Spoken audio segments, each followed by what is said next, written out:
I've been having dreams about falling in love.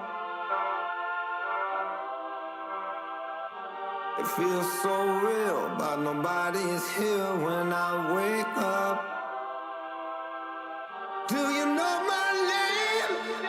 Wherever you listen throughout the world, it's football time in Tennessee. The devil's in the detail.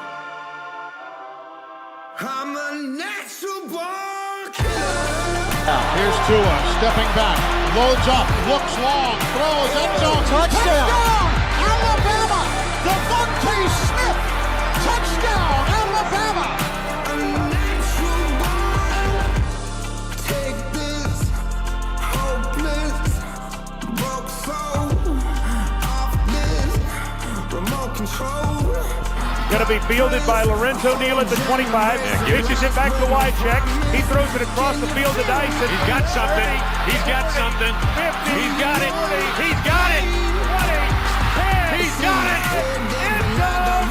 Touchdown Titans. There are no flags on the field. It's a miracle.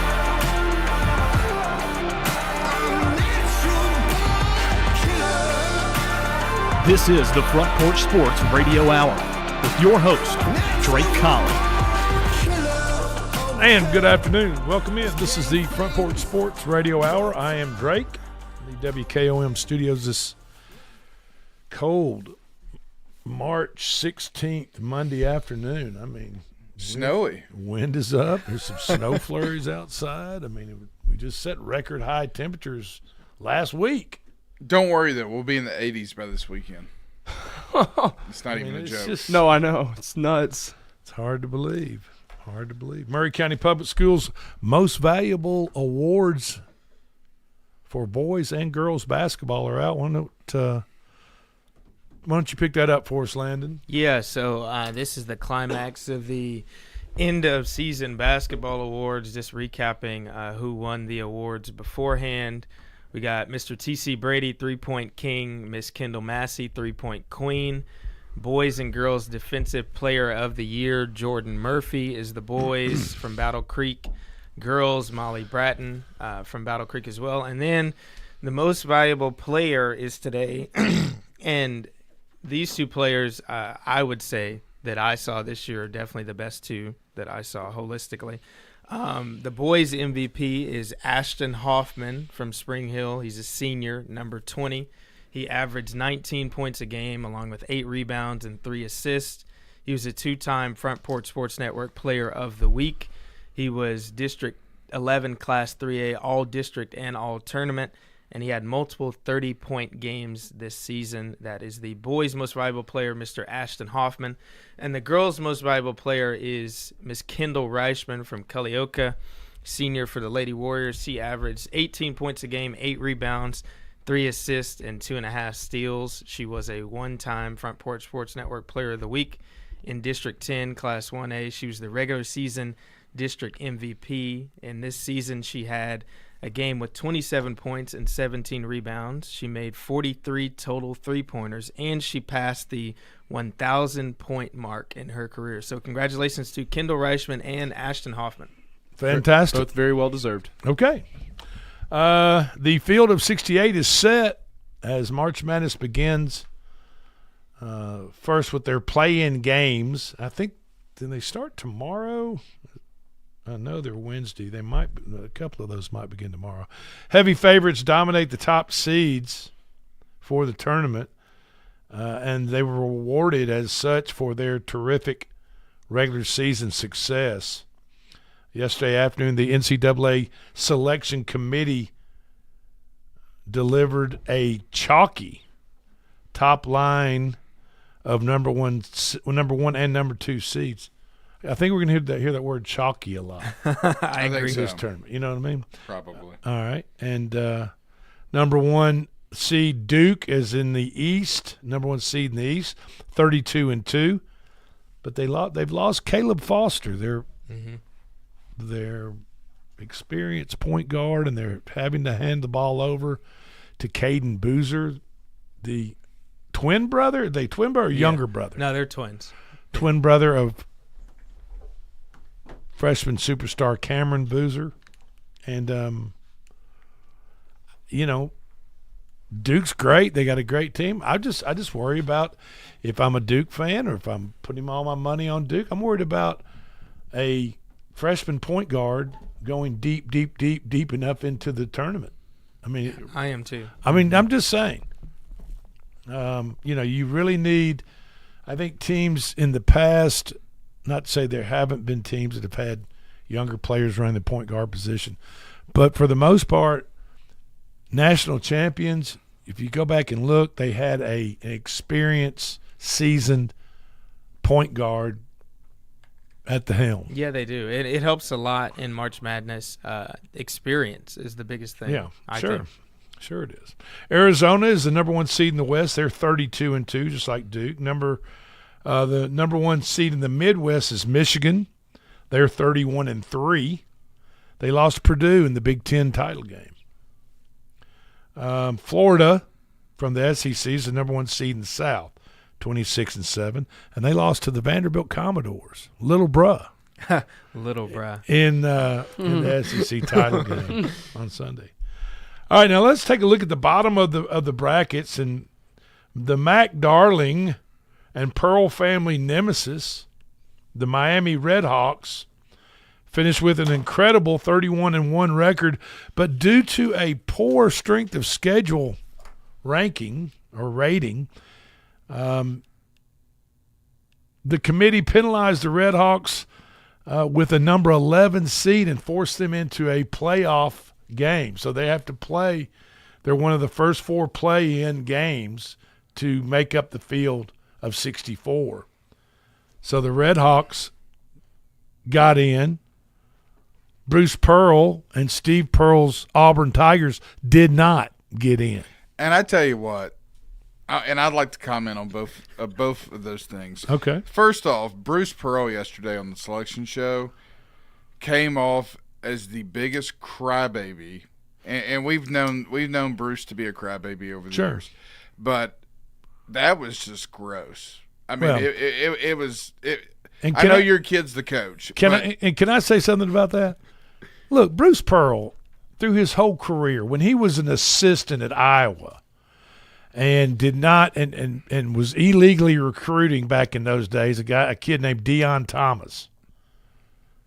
And ended up not getting him. But he got caught with his hand in the cookie jar trying to entice Deion Thomas to come to Iowa. And so when he got caught, then he threw Deion Thomas and Deion Thomas's family completely under the bus. But then on top of that, and lied to the NCAA about his involvement in recruiting Deion Thomas, and said Deion Thomas and his family were complicit with the whole deal, blah, blah, blah.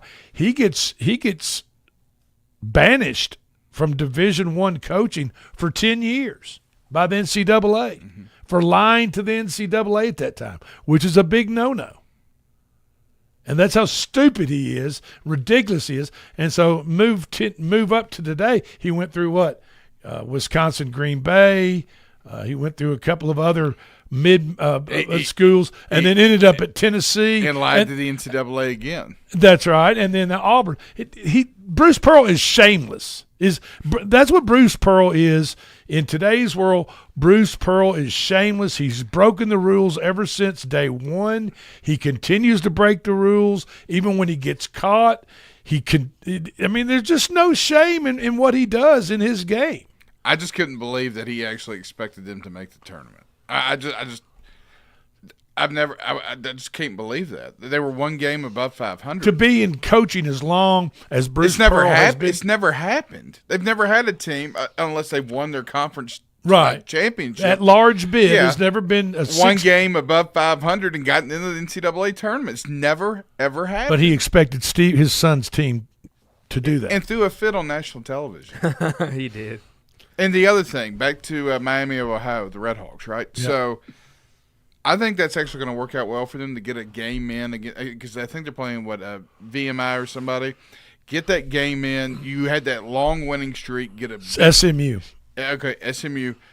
Which will be a good game. Which will be a tough game for them. But if they can win that game, That gives them confidence to get back on track, which is bad news for, I feel like, Tennessee. I mean, that's a bad draw for the Vols in round one. We're gonna preview that here in just a little bit. Who got snubbed in the field of 62? San Diego State, Indiana, Oklahoma out of the SEC, and Auburn got snubbed. Now, does snub mean they deserve to get in? They didn't get in. No, they just didn't get in. Snubbed is just snubbed.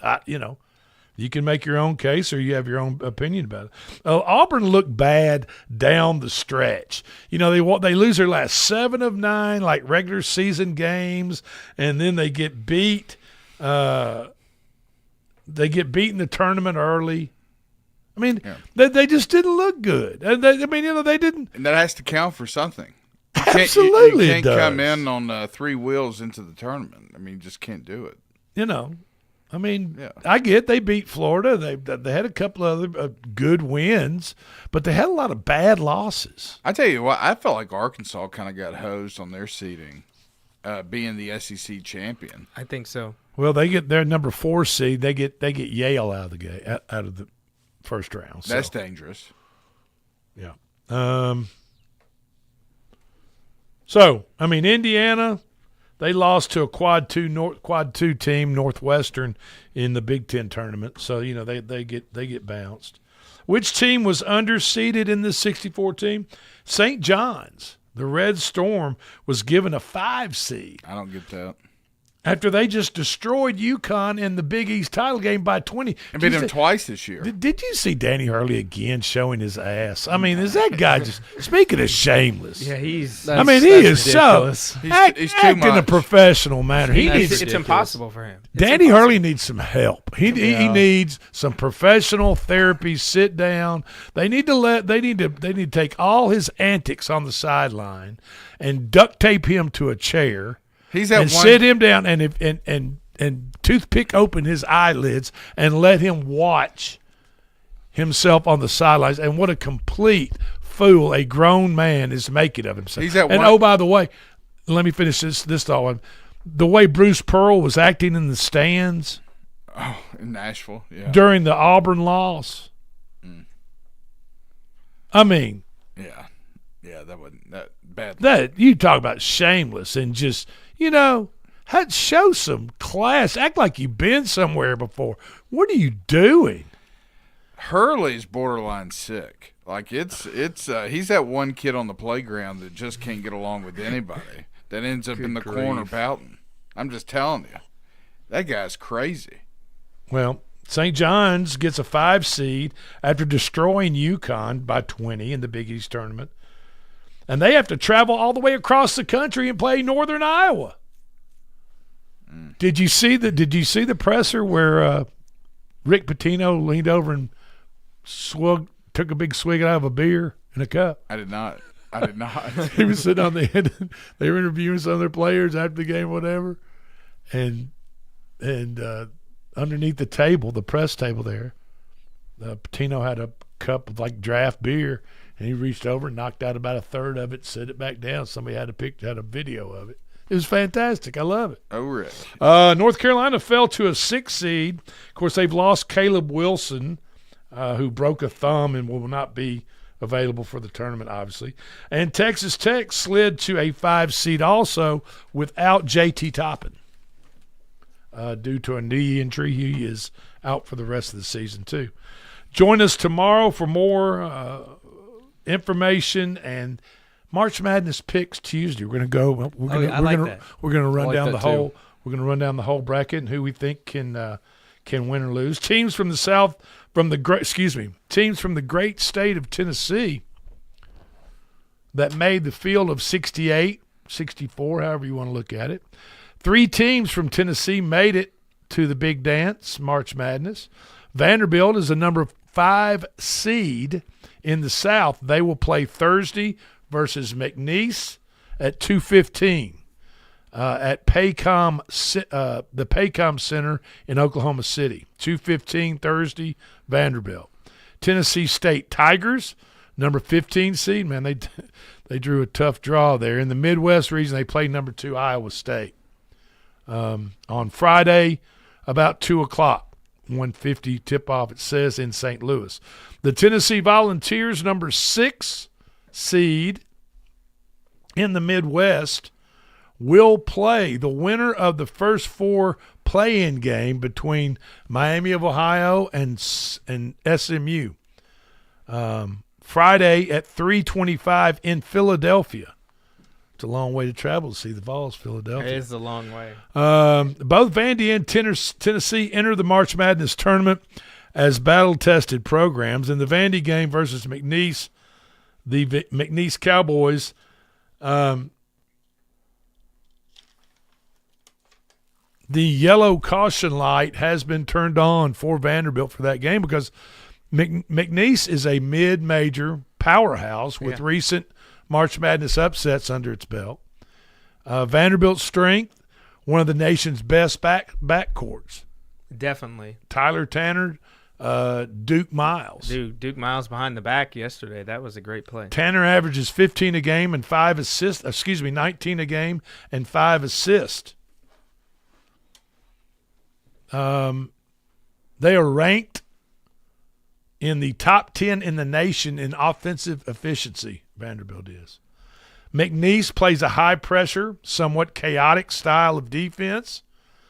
They are ranked number 1 nationwide in defensive turnover rate. That's dangerous. McNeese is ranked number 1 in the nation in defensive turnover rate and steal rate. Okay, so you can't pass versus them. McNeese wants to get Vanderbilt into a track meet type of game. Yeah. The three-point line is most likely where the difference will be made in this game. When McNeese struggles from beyond the arc, they lose, period. 22% from beyond the arc in losses. So if Vanderbilt can defend the three-point line, they should come out on top of McNeese State. The Tennessee Vols are looking to turn their ship around. I didn't realize this, but Tennessee had lost 4 of the last 6 games they played. Yeah. Wasn't a strong start. To end the season. Strong end to the season. One advantage is being able to scout their opponent in the playoff game, right? So they have the playoff game between SMU and Miami of Ohio that will happen. They'll be able to get a little sense of who they're going to play in the first round of March Madness. Did you know that the Vols are first in the SEC in scoring defense, led by freshman sensation Nate Ament and Jacoby Gillespie?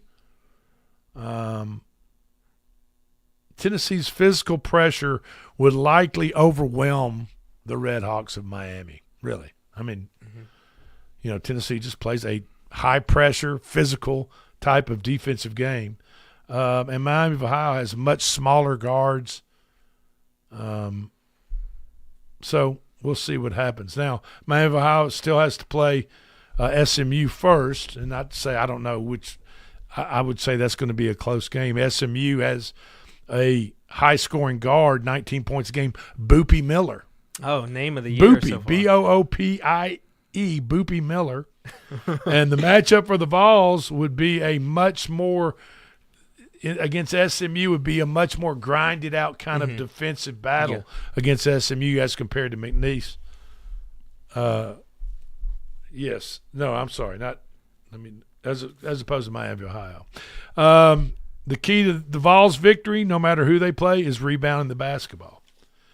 Tennessee is second in the nation in rebound margin.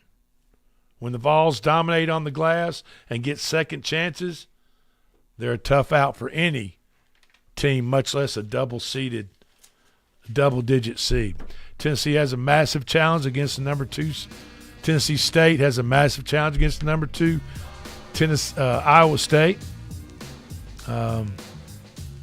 Best of luck to the Tennessee State Tigers in that one. Yeah. We're going to visit that on the other side of this break. This is the Front Porch Sports Radio Hour. We'll be right back.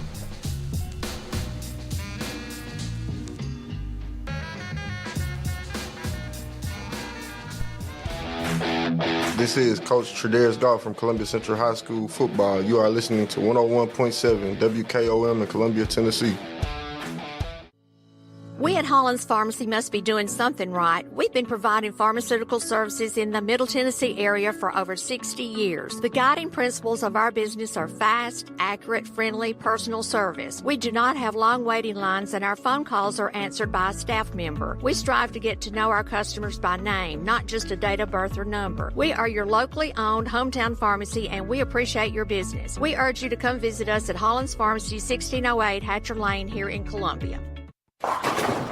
Hey, this is Derek Ransom with 10 Pin Alley, voted #1 family entertainment center in Murray County. We offer 32 bowling lanes, giant arcade, laser tag, bumper cars, and a full cafe and bar menu. We also specialize in group events, kids and adult birthday parties, company parties, sports team parties, and holiday parties. We're located at 322 East James Campbell Boulevard in Columbia. Call us today at 931-381-BOWL or visit us at 10pin.com. 10 Pin Alley, it's where the good times roll. In today's uncertain world, you can never be too careful about your family's financial future. That's why the Parker Group, a part of Baird's Private Wealth Management, is offering a free second opinion on your financial plans. Let us review your current plan, and we will identify any gaps and offer suggestions to improve it. Please call the Parker Group at 931-548-3737. That's 931-548-3737. Robert W. Baird and Company Incorporated does not offer tax or legal advice. This is Mark Curry at the Trailer Store. We are a local, family-owned business. Every day, I work with my wife, Susie, my mother, Becky, and my son, Justin. We offer a full line of lawnmower trailers, utility trailers, stock trailers, and a full line of trailer parts. We also offer service. Come see us at 1021 New Lewisburg Highway. Call us at 931-381-2795. That's 931-381-2795. Farmer Johnny here, Taylor Family Farm. I want to give y'all a little look-see. We raise 100% non-GMO, grass-fed beef, pasture chicken, and pork on our family farm. Everything that we grow is raised with love and care to ensure the highest quality and nutrition for our family and customers.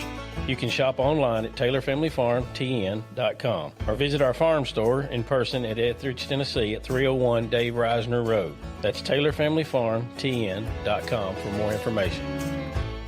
Hi, I'm Kelly Dobson, owner of Caring Hearts Home Healthcare here in Columbia. For over 20 years, we've proudly served our community, locally owned and operated, providing trusted care you can count on. We support seniors, individuals with disabilities, and even short-term care after surgery. From personal care to homemaking and companionship, our team is here to help you or your loved one live safely and comfortably at home. Call Caring Hearts today at 931-381-5470 or stop by in person, 1121 Trotwood Avenue here in Columbia. Hello, I'm Rick Whitley. And I'm Daniel Pollard from Jones & Lang Sporting Goods. We would like to take this opportunity to thank all of you for the many years of support. Since 1966, Jones & Lang has been locally owned and operated and supplying teams from T-ball to college. Stop by and see what we can do for you. We offer a wide variety of services from silk screening and embroidery to our custom trophy and awards department. We're open Monday through Friday, 8 to 5, and Saturday, 9 to noon. Remember, Jones & Lang Sporting Goods, the look of a winner. Hello, my name is Zach Maddox. I'm a proud third-generation owner-operator of Columbia Paint and Wall Cover, founded by my grandfather, Ralph Maddox, in 1946. We offer a variety of paint and wall covering products, but our passion is customer service. We can offer many personalized services and can come out to your house or business if needed. Come visit us at our Columbia location or our new Spring Hill location behind Church of the City, or visit us online at paintcolumbia.com. This is Coach Devin Simler from Columbia Central Baseball. You are listening to 101.7 WKOM in Columbia, Tennessee. On the farm, uptime isn't just nice to have, it's a must-have. That's why JLG Ag telehandlers are a multitasking workhorse. Whether moving and loading more, stacking higher, or even accessing tighter spots with compact models, these machines help poultry, cotton, and row crop producers maximize every moment on the job. Once you get behind the wheel, you'll get more done. It's that simple. See JLG Ag telehandlers for yourself. Come out to Try Green Equipment in Columbia, just off Theta Pike. Mini Cooper, Volvo, BMW, Land Rover, Jaguar, Hi, I'm David Usselton, owner of Usselton Motorworks Floor and Car Repair located in Columbia, Tennessee. We're at the corner of West 12th and South High Street. We offer a 5-year, 50,000-mile warranty on all repairs. Come see us in Columbia, Tennessee, or call us at 931-215-1765 or visit us on the web at usseltons.com. The Mules are back in town, April 9th to 11th at the Murray County Park, Columbia, Tennessee. Live music, vendors, contests, and yes, mules. Mule pulling, gated mules, mule scrambles, and more. Join us Thursday through Saturday at the Murray County Park. Don't miss the Mule Day Parade, 11 a.m. Saturday, April 11th. Visit muleday.com for a complete schedule of events. Brought to you by Hiller Plumbing, Heating, Cooling, and Electrical. Happy you'll be, or the service is free. And the Murray County Visitors Bureau. Plan your visit now at experiencemurray.com. I'm Chris Stewart, voice of the Alabama Crimson Tide, and you're listening to the Front Porch Sports Radio Hour on 101.7 WKOM.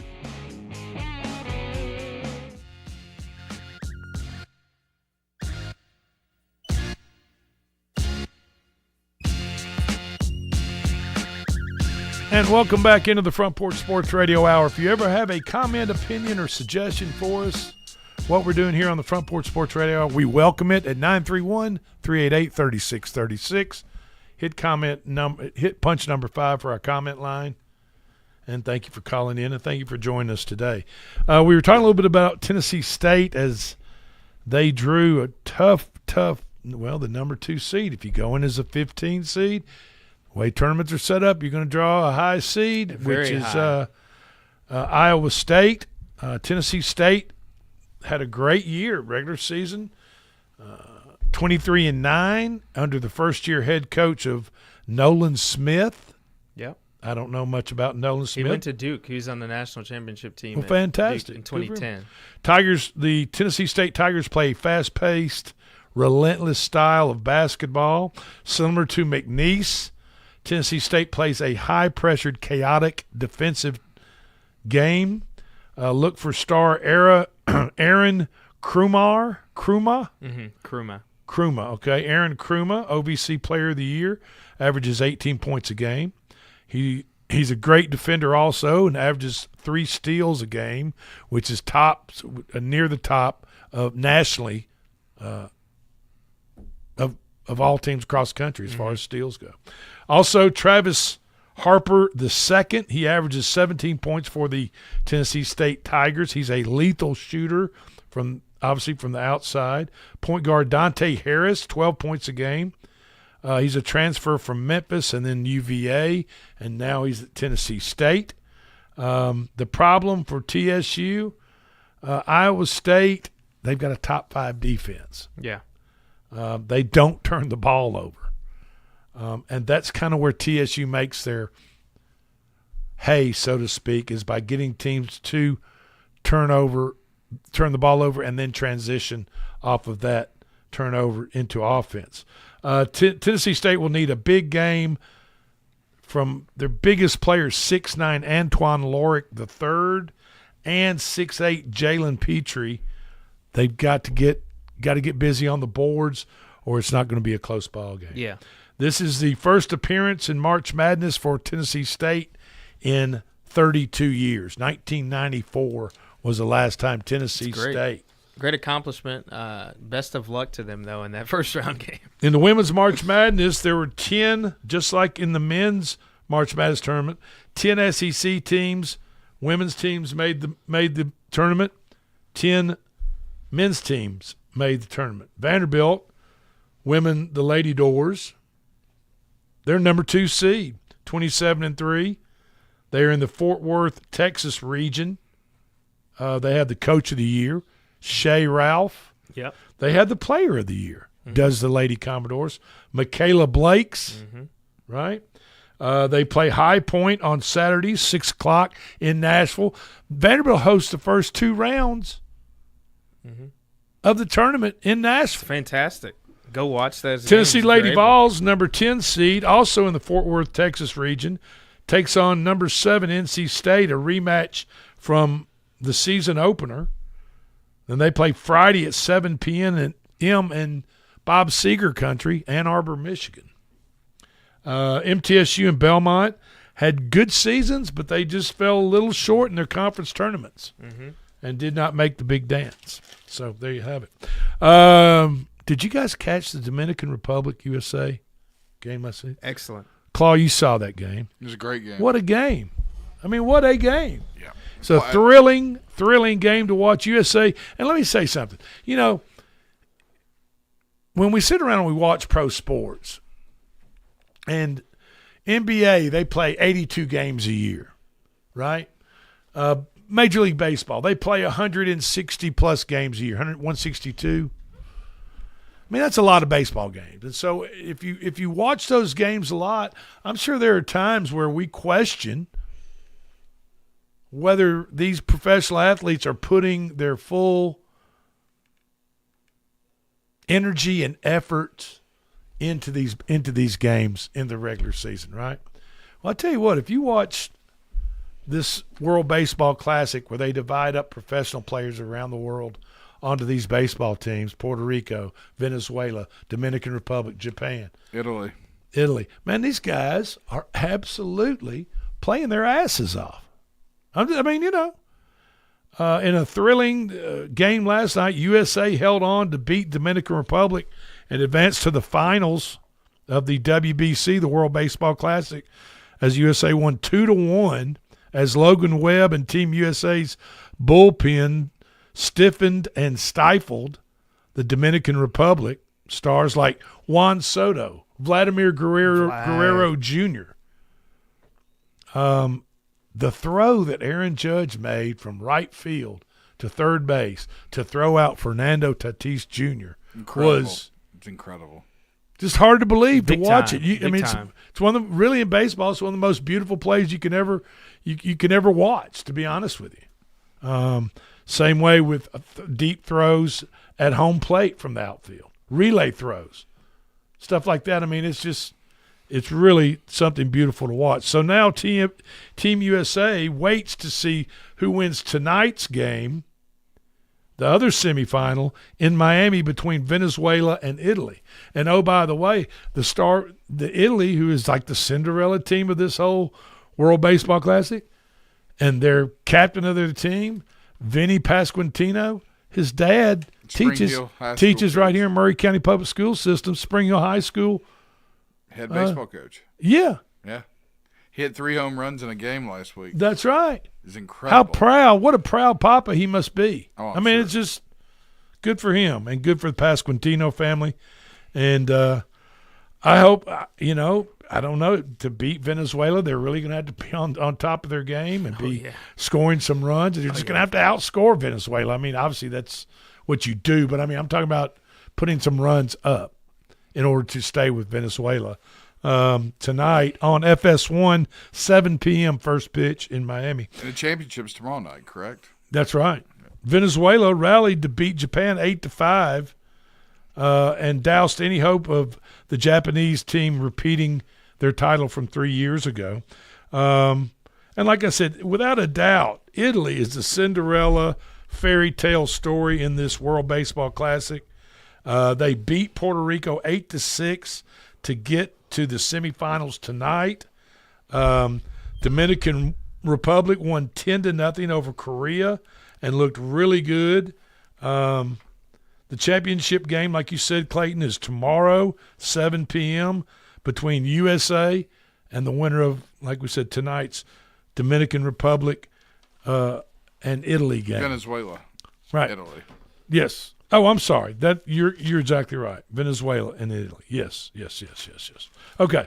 As volatile spring weather hits the South, all the golfing world attention will soon turn from the TPC towards the Masters tournament in Augusta, Georgia. The 2026 Players Championship at TPC Sawgrass crowned a new champion.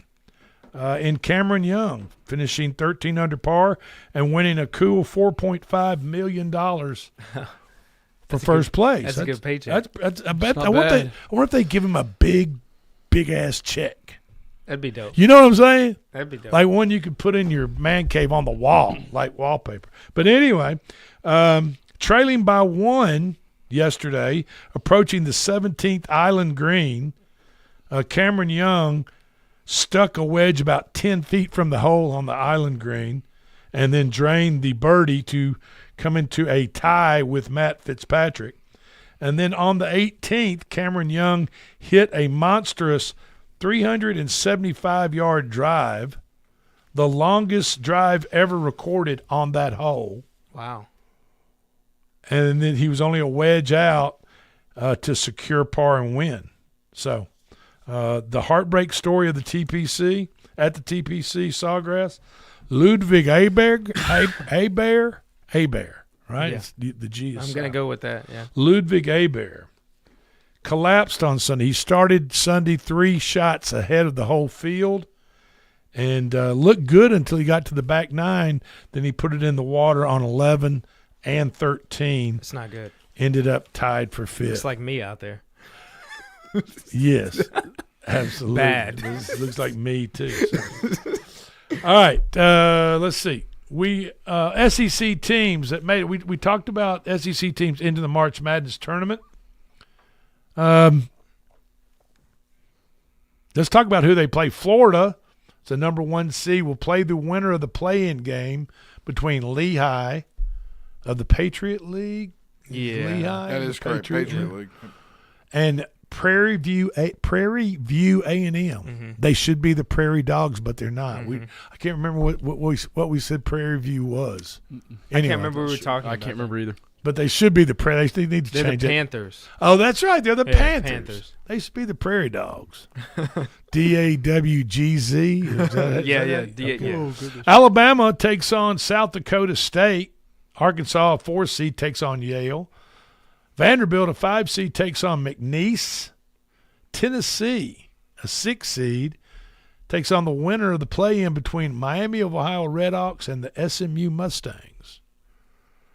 Kentucky, an 8 seed, takes on Santa Clara. Missouri, a 10 seed, takes on TCU. A&M, a 10 seed, St. Mary's, plays St. Mary's. Texas, an 11 seed, plays the winner of the first 4 play-in, which is, well, I don't have that listed.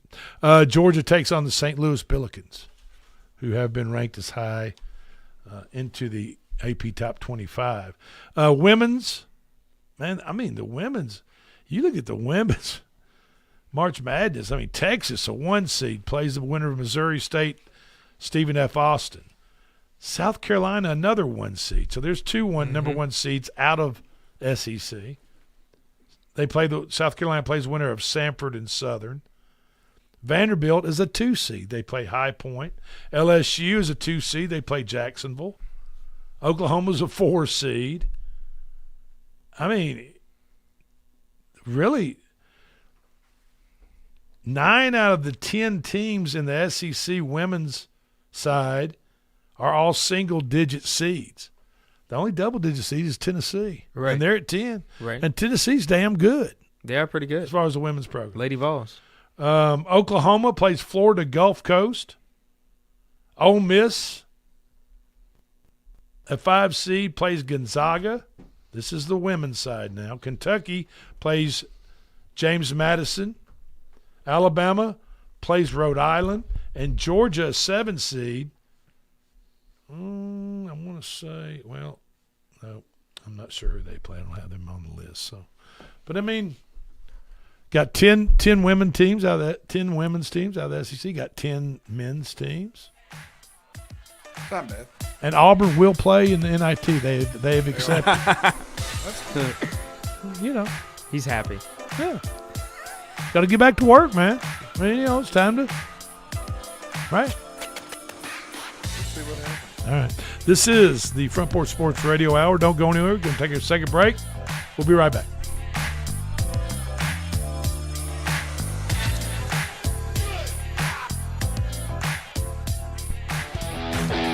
This is Coach Tredaris Goff from Columbia Central High School football. You are listening to 101.7 WKOM in Columbia, Tennessee. We at Holland's Pharmacy must be doing something right. We've been providing pharmaceutical services in the Middle Tennessee area for over 60 years. The guiding principles of our business are fast, accurate, friendly, personal service. We do not have long waiting lines, and our phone calls are answered by a staff member. We strive to get to know our customers by name, not just a date of birth or number. We are your locally owned hometown pharmacy, and we appreciate your business. We urge you to come visit us at Holland's Pharmacy, 1608 Hatcher Lane here in Columbia.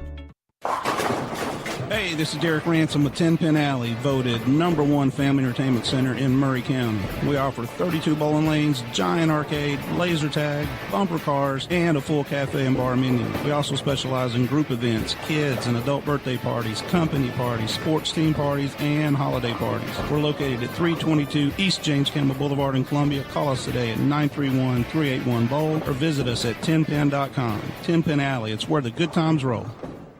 In today's uncertain world, you can never be too careful about your family's financial future. That's why the Parker Group, a part of Baird's Private Wealth Management, is offering a free second opinion on your financial plans. Let us review your current plan, and we will identify any gaps and offer suggestions to improve it. Please call the Parker Group at 931-548-3737. That's 931-548-3737. Robert W. Baird & Company Incorporated does not offer tax or legal advice. This is Mark Curry at the Trailer Store. We are a local, family-owned business. Every day, I work with my wife, Susie, my mother, Becky, and my son, Justin. We offer a full line of lawnmower trailers, utility trailers, stock trailers, and a full line of trailer parts. We also offer service. Come see us at 1021 New Lewisburg Highway. Call us at 931-381-2795. That's 931-381-2795. Farmer Johnny here, Taylor Family Farm. I want to give y'all a little look-see. We raise 100% non-GMO, grass-fed beef, pasture chicken, and pork on our family farm. Everything that we grow is raised with love and care to ensure the highest quality and nutrition for our family and customers.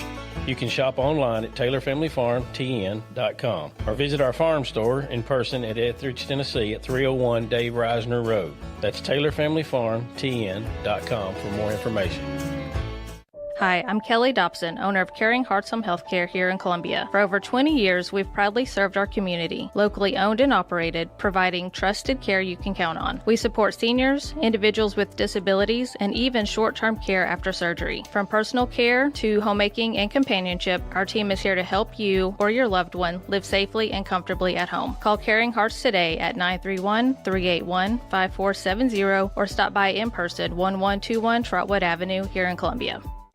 Hello, I'm Rick Whitley. And I'm Daniel Pollard from Jones & Lang Sporting Goods. We would like to take this opportunity to thank all of you for the many years of support. Since 1966, Jones & Lang has been locally owned and operated and supplying teams from T-ball to college. Stop by and see what we can do for you. We offer a wide variety of services from silk screening and embroidery to our custom trophy and awards department. We're open Monday through Friday, 8 to 5, and Saturday, 9 to noon. Remember, Jones & Lang Sporting Goods, the look of a winner.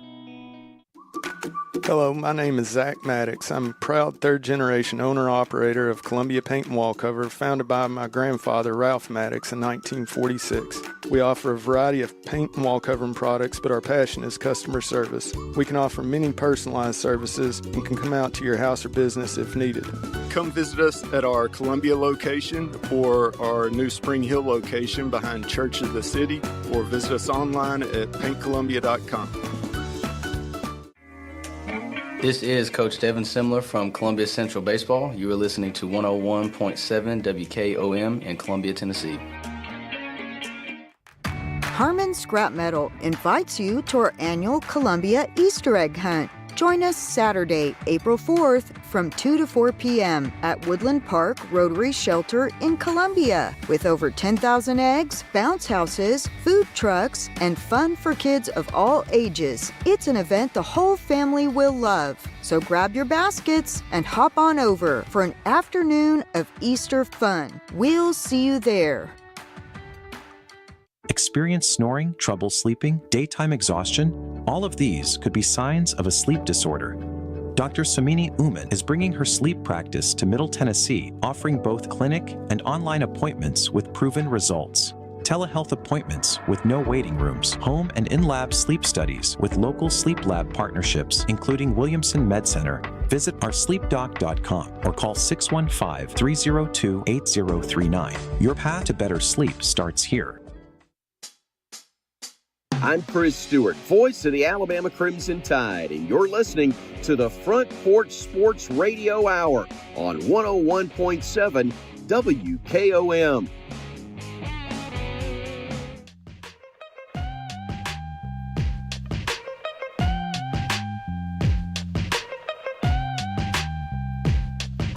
And welcome back into the Front Porch Sports Radio Hour. I am Drake. Thank you so much for being with us. It's our last segment of the hour. Just want a quick note, all high school, Maury County Public School, high school, baseball, softball, middle school, there is no baseball today. I mean, the weather's kind of nasty. It was actually snowing earlier. It might be now. So, yeah, a bunch of non-district games, no use in hurting somebody's arm out in 32 degrees. So they'll either are canceled or rescheduled. Now, Columbia Central has rescheduled theirs against Battle Creek for Wednesday. Correct, at Battle Creek. Okay, so that's what's going on there. The college baseball landscape underwent a major shakeup this weekend as conference play kicked off for many of the nation's powerhouse programs. UCLA and Texas managed to hold on to the top two spots, but opening weekend, the SEC and the ACC caused some significant movement throughout the top 25. In the top 10, at least, the latest rankings reflect a weekend where home field advantage proved critical for several top programs. At the top, number one, UCLA, 17-2 record, swept Michigan in their Big Ten opener. Number two, Texas, 18-1 out of the SEC, won their series against Ole Miss 2-1. Georgia Tech, 17-3, won their series at Clemson 2-1. Arkansas won their series at Mississippi State 2-1. Auburn is probably the biggest one out of the bunch. They went to Missouri, Columbia, and swept Missouri as they sit at number 5. Mississippi State at number 6, 16-4. Then Georgia at 7.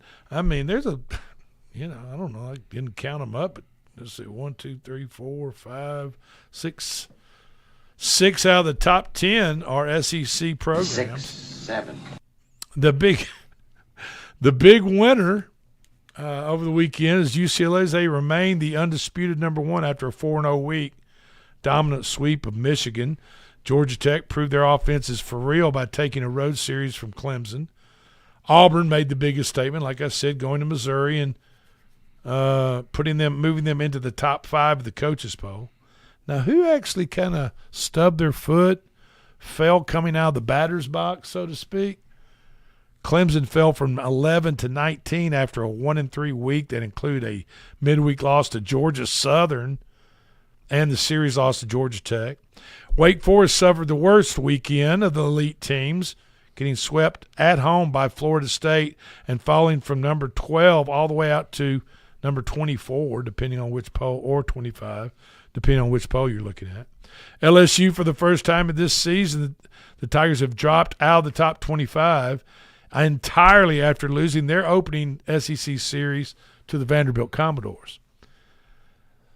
There's one team we need to talk about, and that's the Tennessee Vols. The Volunteers dropped a few spots after a heartbreaking weekend in Athens. They won the opener against Georgia, but then lost the next 2, including a 1-run nail-biter yesterday, and this is kind of how this went down. Well hit. This one to left field. This one going back at the wall. He made the catch! Oh, he caught it. Gosh!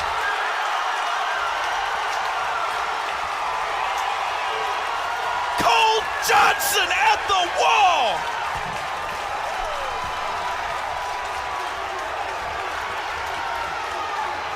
Cole Johnson just robbed a home run to win this game for Georgia. And so that's kind of the way it happened, Clayton. I mean, I see you just over there grinning ear to ear. I mean, if you first off, the Tennessee batter hits the ball and immediately just starts celebrating. He thinks that thing is gone. Spiked that he bat. spiked like, the bat hard. Like he just scored in the Super Bowl. Right.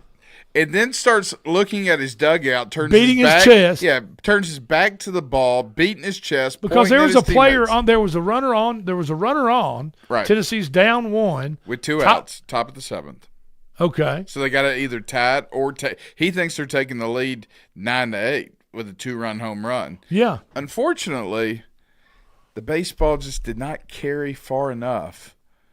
And that was the final out of the game and the series clincher. And the freshman left fielder leaped up and kind of well, I mean, he robbed it. Yeah. I mean, if he doesn't get his glove on it, it's over the fence more than likely. That or it hits the top of the fence, and we're talking a tied ball game at minimum. Yeah. So, but the whole point was, as Landon just played, the replay was that the Tennessee batter just knew for sure he just hit a go-ahead two-run dinger. It's a classic Dave Chappelle show, when keeping it real goes wrong. And that's exactly he thought it was gone, and it wasn't even it didn't happen. That must have been the longest walk back to your team dugout in the history of college baseball. It's humiliating. I mean, it's like Willie Mays Hayes in spring training in Major League 2. He calls his shot, it's the season opener. He hits 2 to the wall, but they're just a little short. And yeah, I mean, don't you kind of feel like? I mean, you played a lot of baseball growing. You coach a lot of baseball. You're around a lot of baseball. Don't you feel as though when you hit one, You should. I mean, you know what I'm saying? And if you hit one that might not, if you hit one that you're not sure that's going out, you kind of tap all that emotion down until you actually see it go out. Does that make sense? It's just embarrassing. It's just that's embarrassing, man. I mean, Tony Vitello, Coach Tony V, where are you, baby? He's in San Francisco. He's in San Francisco doing his pro thing. And, yeah. But that was definitely a Tony Vitello team-type moment. Okay. They've been known for some of their wildness over the year. Yeah. Antics is probably a good word. And they're, you go back to the regionals against Notre Dame. I think so, yeah. That they were beat. Mm-hmm, that's correct. The year they did not go to, and then the following year, I think they won the national title. Maybe 2 years later. Was it 2 years later than that? Okay. But going around the bases and giving Notre Dame players the finger, middle finger. That wasn't good. And people say, Drake, that was a long time ago, man. Why are you bringing stuff up? Well, you know what? Karma is karma, and history has a way of repeating itself. And some things, there's a video, there's a text for that, tweet for that. There's a, that old side, whatever the saying is. Well, there's a video of that, and it's kind of how you live your life and how you treat others, how you like to be treated. And people and teams, athletic teams, should live by that motto, that rule. Don't you agree? I agree. Yeah. I completely agree. Yeah, it's going to be interesting to see how the Vol baseball team adjusts to life without Tony V. Well, they just got humbled on national television, so yeah, that was a big, and you can't keep losing these series, right? These weekend series, you can't keep doing it. The Vols have already lost a couple this season. Lost a home game to Kent State too about a week ago, and they just lost their opening weekend conference series to Georgia. Of course, it was in Georgia. Georgia's probably got a pretty good team. They do. I'm not downplaying the ability of Georgia to win, but the days of Tony V and dominating and being that team. They've gone to San Francisco. They went west, young man. Go west. So, okay, that's what we got for you today. Thank you so much for being with us. This has been the Front Porch Sports Radio Hour for Slim D and L Train and the Claw. I'm Drake, and we will talk to you tomorrow.